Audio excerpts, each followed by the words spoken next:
Okay, so I completed Nioh fairly recently, and usually I would make an impressions video after playing a game for only a few hours, but I felt with Nioh it was imperative to wait and experience the game fully before having any determined opinions about it.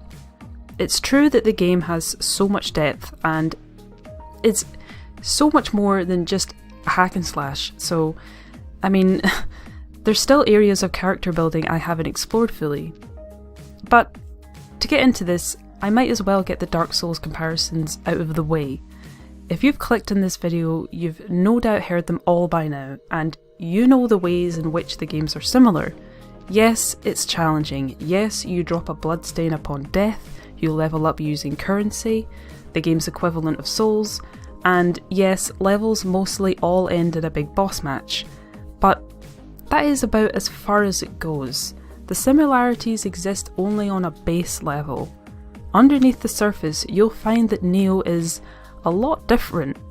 It has faster gameplay, it has a mechanic where if you time it correctly you can regain a substantial amount of your stamina, and the combat in of itself has a lot more weight to it than just mashing one button.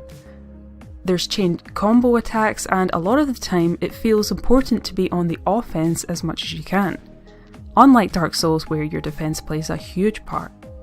There's no iframes, as far as I can tell.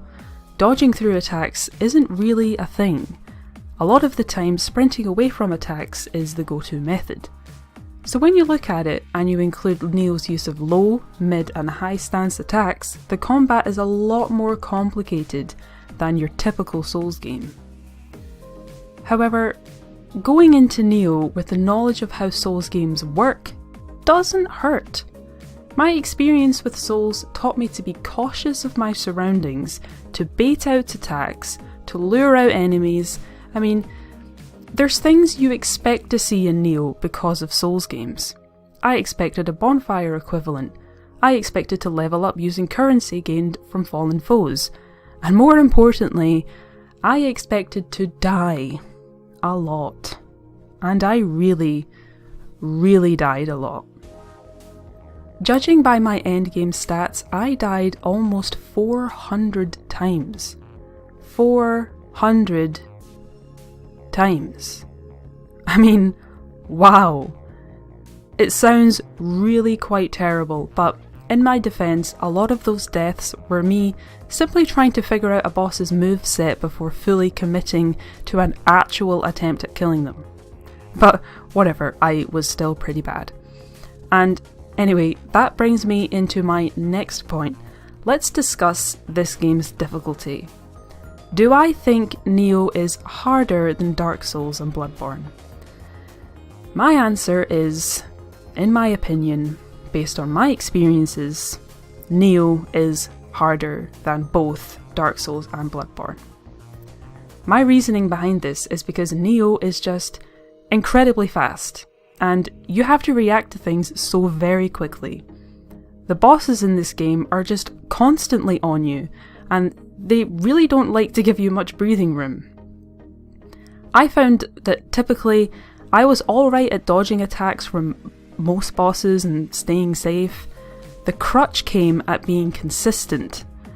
The real challenge for me was staying alive long enough to whittle down the boss's health bar, because the bosses are just so incredibly tanky you may need several minutes to just keep at a boss until it's dead. Sometimes it felt like a test of endurance, a real test on your patience, to see if your hand was steady enough to finish things off. This was one major reason why I found this game difficult. Another reason is the damage output that bosses do. It's safe to say that no matter where your health is at, a boss can one-shot you. You take more damage when you're hit from behind, so if that happens, it's pretty much game over.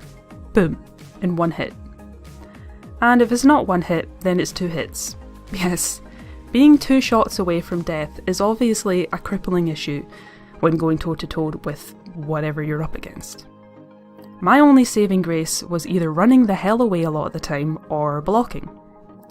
Boss fights could end up being a grind for these 2 reasons. I mean, yes, there are probably ways to exploit a boss and, just get good at the game, but on a blind playthrough and sometimes aiming to play things extra safe meant that bosses could take a long time to kill. I mean, I think the only boss from Soulsborne that took longer than 6 minutes to kill was Rom the Vacuous Spider, and well, every Bloodborne player knows the nightmare that boss can be with the dozens upon dozens of spiders you have to deal with. But listen, this game was very addictive. I could end up easily playing this for about 3 hours straight and not even notice. The levels themselves weren't that particularly challenging. There's just some cheap traps they put in here and there that are specifically designed to kill you, which I'm not particularly a fan of. It just seems a bit bullshitty, but there's something incredibly satisfying about clearing out a level's worth of enemies and unlocking shortcuts. That was probably my favourite part. Even though a lot of the levels were quite samey and pretty dull looking, going through each mission was always fun. Plus, the game ran at 60 frames per second, which meant I could forgive the game's kind of PS3 looking graphics.